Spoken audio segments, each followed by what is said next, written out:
छिपा हुआ खजाना। एक नैतिक कहानी।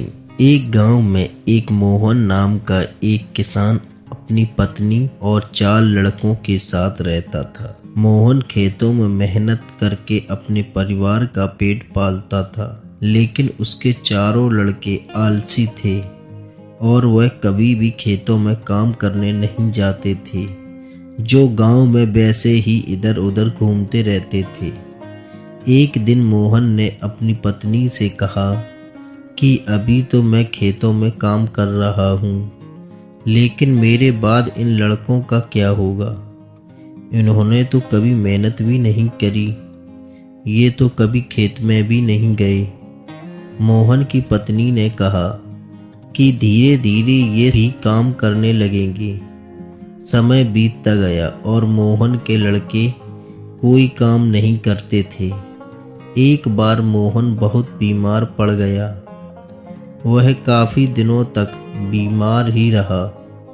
उसने अपनी पत्नी को कहा कि वह चारों लड़कों को बुलाकर लाई।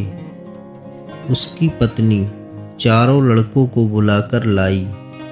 मोहन ने कहा, लगता है कि अब मैं ज्यादा दिनों तक जिंदा नहीं रहूंगा। मोहन को चिंता थी कि उसके जाने के बाद उनके बेटों का क्या होगा। इसलिए उसने कहा, बेटों, मैंने अपने जीवन में जो भी कुछ कमाया है वह खजाना अपने खेतों के नीचे दबा रखा है। मेरे बाद तुम उसमें से खजाना निकालकर आपस में बांट लेना। यह बात सुनकर चारों लड़के खुश हो गए। कुछ समय बाद मोहन की मृत्यु हो गई। मोहन की मृत्यु के कुछ दिनों बाद उसके लड़के खेत में दबा खजाना निकालने गए। उन्होंने सुबह से लेकर शाम तक सारा खेत खोद दिया, लेकिन उनको कोई भी खजाना नजर नहीं आया। लड़के घर आकर अपनी माँ से बोले, माँ, पिताजी ने हमसे झूठ बोला था। उस खेत में हमें कोई खजाना नहीं मिला। उसकी माँ ने बताया कि तुम्हारे पिताजी ने जीवन में यही घर और खेत ही कमाया है, लेकिन अब तुमने खेत खोद ही दिया है तो उसमें बीज बो दो। इसके बाद लड़कों ने बीज बोए और माँ के कहने अनुसार उसमें पानी देते गए।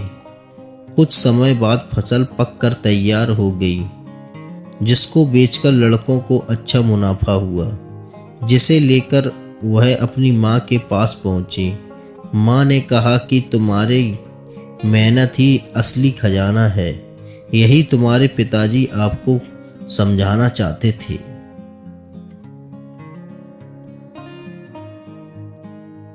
दोस्तों, हमारी स्टोरी कैसी लगी? अगर अच्छी लगी हो तो लाइक करें, शेयर करें और चैनल को सब्सक्राइब करें।